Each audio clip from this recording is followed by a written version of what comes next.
30 साल का कैमल जो अपनी 18 साल की डिस्टेंट कजन फ्यूजन से मिलता है और पहली ही मुलाकात में उसके ऊपर फिदा हो जाता है। नेटफ्लिक्स के ऊपर हाल ही में रिलीज हुई museum of innocence total 9 episodes हैं, लेकिन सीरीज की प्रॉब्लम सिर्फ एज गैप नहीं है, प्रॉब्लम है power dynamic. Camel already engaged है, फिर भी वो फ्यूजन के साथ अफेयर स्टार्ट करती है। सीरीज पूरी तरह कैमल के पर्सपेक्टिव से दिखाई गई है, इसलिए उसके एक्शन को बार बार जस्टिफाई किया जाता है। एक पॉइंट पर तो वो फ्यूजन से जुड़ी हर चीज कलेक्ट करना शुरू कर देता है। शो का बिगेस्ट इशू ये है कि ये ऑब्सेशन को रोमांटिक ग्लो में दिखाता है। हाँ, लास्ट के एपिसोड में फ्यूजन का पर्सपेक्टिव थोड़ा स्ट्रॉन्ग होता है और तब समझ आता है कि वो सिर्फ एक ऑब्जेक्ट ऑफ डिजायर नहीं थी। विजुअल काफी लेविश हैं, प्रोडक्शन डिजाइन सॉलिड है और 70s का एटमॉस्फेयर ब्यूटीफुली कैप्चर किया गया है। पर सवाल वही है, क्या ये एपिक लव स्टोरी है या एक सेल्फ अब्सर्ड आदमी की कहानी जो अपनी ऑब्सेशन को प्यार समझ बैठा। 5 ऐसी वुमेन्स जो अपनी लाइफ के वर्स्ट फेज से गुजर रही होती हैं, पैसे की प्रॉब्लम, पर्सनल मेस और जीरो ऑप्शंस, लेकिन सोल्यूशन निकालती हैं बैंक लूटने का प्लान। नेटफ्लिक्स पर रिलीज हुई कैश क्वीन एक क्राइम कॉमेडी सीरीज है।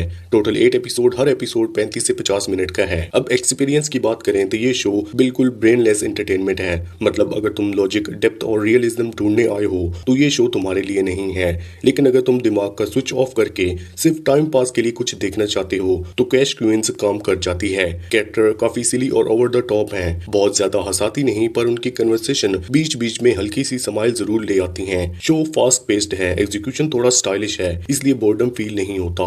एक्टर की परफॉर्मेंस, म्यूजिक और प्रोडक्शन सब डिसेंट लेवल का है। ओवरऑल लाइट कॉमेडी के लिए ये ठीक है। फैमिली के साथ मत देखना, अडल्ट सीन और लैंग्वेज है तो खुद डिसाइड करना ना कैसे देखनी है।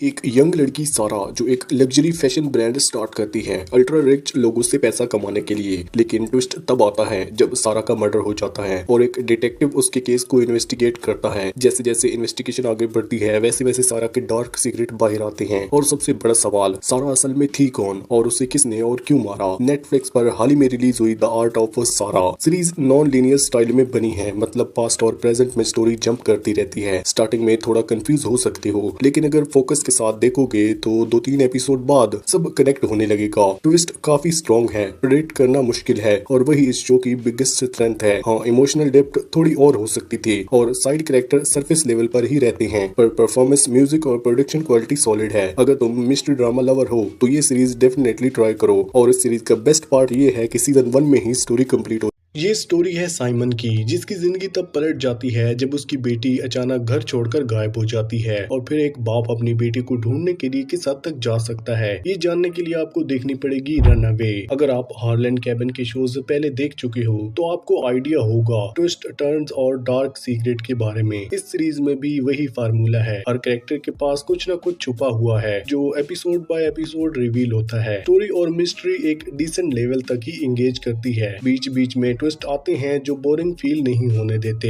ज्यादा इमोशनल डेप्थ नहीं मिलेगी, कुछ लॉजिक और बिलीवेबिलिटी इश्यूज भी हैं, लेकिन एक्टिंग अच्छी है, बैकग्राउंड म्यूजिक भी सॉलिड है, प्रोडक्शन क्वालिटी काफी अच्छी है। ओवरऑल ये एक one time watch mystery thriller है, जिसका अगर आप फुल ब्रेकडाउन देखना चाहते हैं तो वीडियो ऑलरेडी चैनल पर अवेलेबल है, जाकर देख सकते हैं।